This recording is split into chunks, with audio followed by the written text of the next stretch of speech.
What's going on, y'all? GeoFucks here, and I've been meaning to make this video because it's literally about to happen. I can't believe it. I'm very thankful. I'm very blessed, privileged, and I don't take my privileges for granted. And I count my blessings, because, So, August 31st, I am scheduled for my hysterectomy. It is a laparoscopic hysterectomy. And August 31st, 1:15 p.m.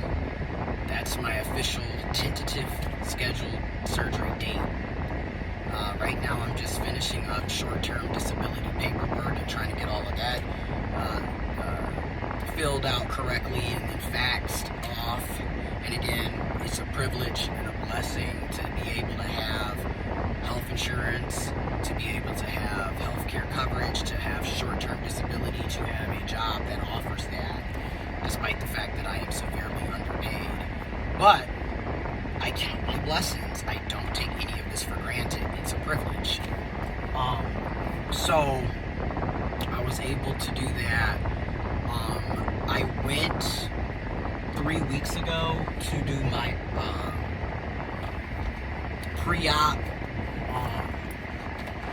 appointment for my hysterectomy, which they labeled it as a annual checkup, annual exam. So in that post-op annual exam, I had a vaginal ultrasound and I had a pap smear.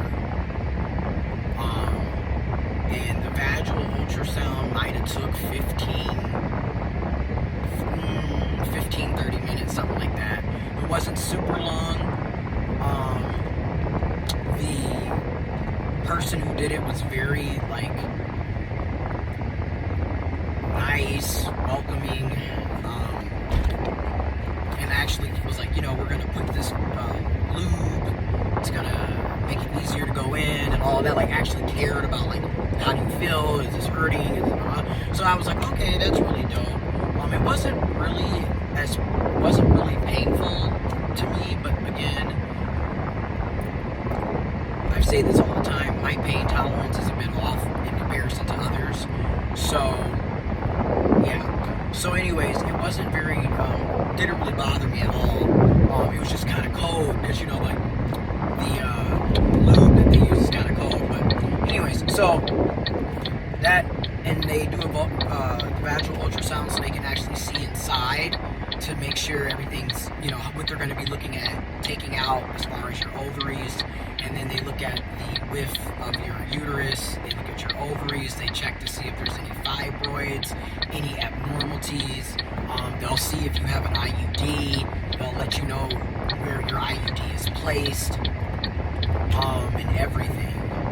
And so my ovaries are rather small, but they always were rather small. I've had this done before prior to getting a histo, so I've always known that they were small. They're one might be 3.5 centimeters. They're small.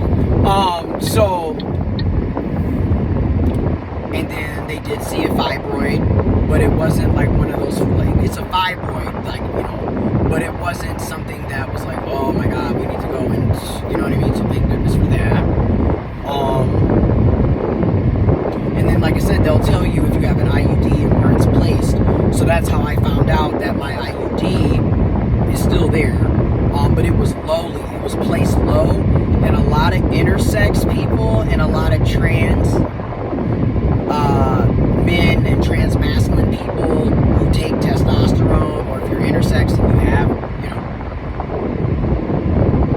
you'll notice when they place, from what I was told by my gynecologist, when they do the insertion of the IUDs, a lot of times it'll end up low than where it's supposed to be, because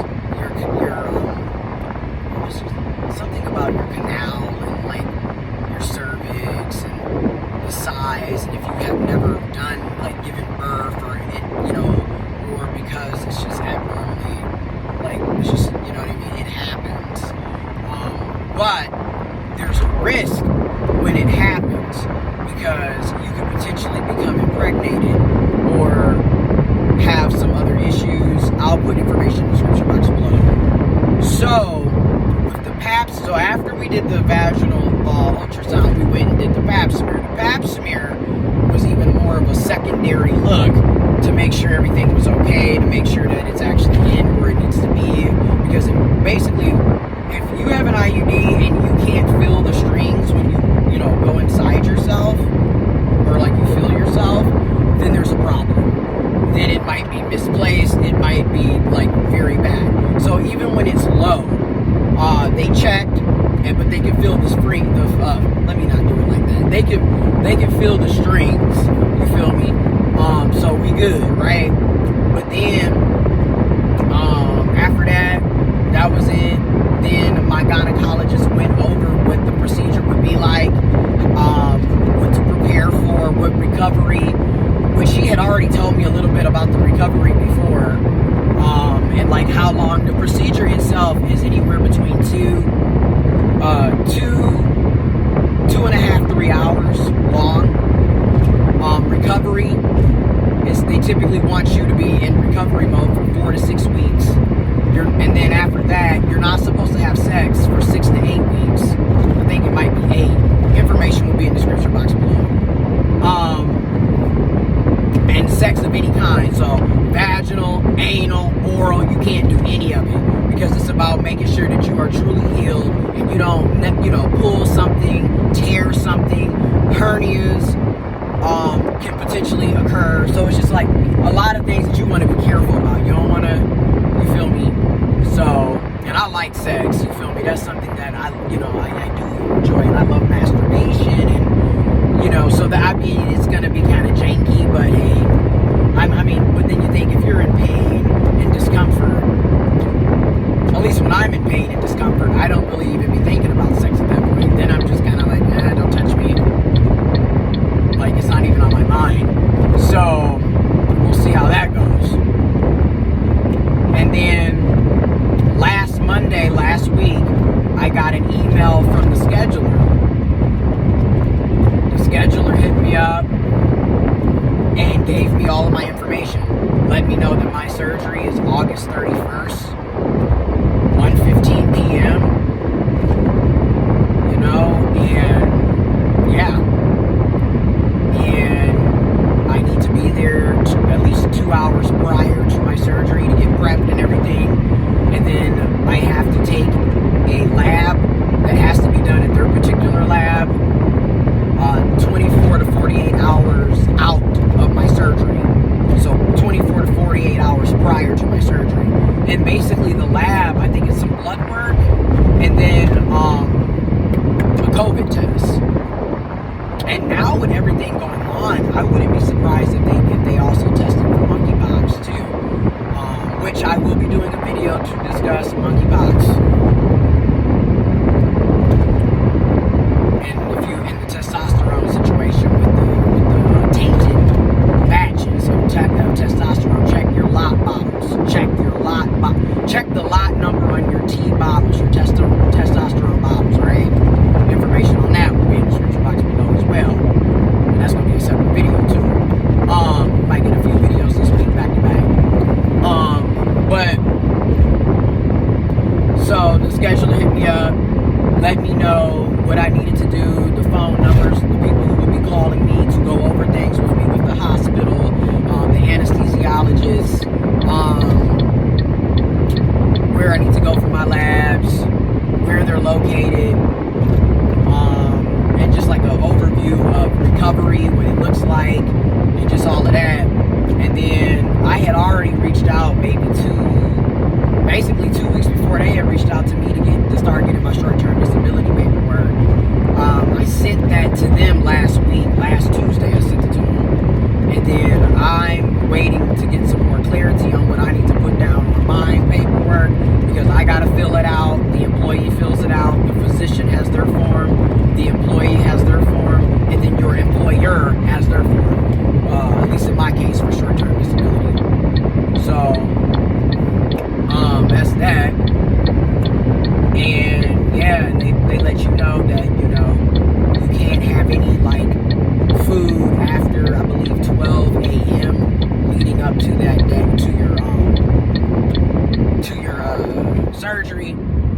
me personally, it's not going to be difficult because I don't really eat like that. Like, I don't have an appetite half the time, so it's like not, you know. So for me, I'm like, okay, cool. And then like you can have clear fluids bleeding, I think up to 2 hours prior to the surgery. Me personally, I'm probably going to stop sometime a little before that, because I know I always have, like, I had the hematoma with the top surgery, and then like back in the day when I got a breast reduction back in 2011, I was allergic to my suture line. I always end up having some weird shit that doesn't make sense happen, so I'm like, yeah, I'm probably just not gonna drink anything because I can see this coming back to hunt me later. So, but that's just me, you know, like I don't know.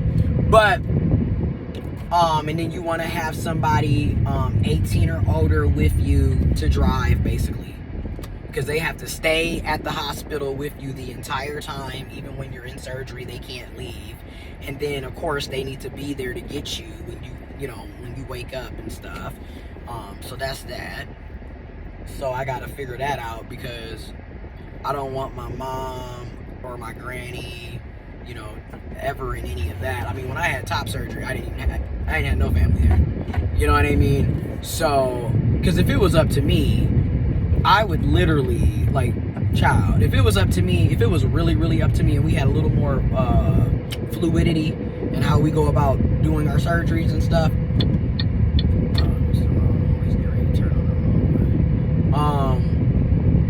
If we had a little more fluidity and freedom in it, I would get an Airbnb or a hotel, which I'm probably going to have to do anyways, because I have to take my labs 24 to 48 hours prior, and it wouldn't make sense to waste gas, especially with gas being the way it is, to drive all the way down to where I'm driving to and then come all the way back to go all the way back. Like, so, and again, I recognize the privileges in this, and this is why I'm constantly talking about this. Healthcare in my opinion, is a basic human right. Everyone should have it. We should have universal healthcare. We pay enough in taxes to facilitate that. Our tax dollars should benefit us. People should have short-term disability. And when you do short-term disability, it should be your full income. I always get screwed over. You only get 60% of your income, and that doesn't make any sense, because when I work, I'm not getting 60% of work. I don't get to only work 3 days and then I'm chilling. You feel me? So I'm trying to figure out what is this. But anyways, I feel like everyone should have short-term disability, universal health care, quality education, quality pay, fair pay that reflects the cost of living and takes inflation into consideration. And we should have at least 6 weeks of PTO per year, if not unlimited PTO. That's how I feel. But anyways, that right there is what I'm getting ready to prepare for as I, go into this hysterectomy. And it's just a shocker, because I knew I needed to get it done, but then I had got the IUD in 2020 and was like, I still have time to think and what I'm gonna do and blah blah blah. But I know I don't want no kids. I know I don't want to give birth. I don't want to carry. I don't want none of that. Now, in the future, if I got with a partner and they wanted to have kids and they wanted to go about adoption or surrogate, and we have those opportunities, those freedoms to do that, then yes, maybe. But no, I'm not really.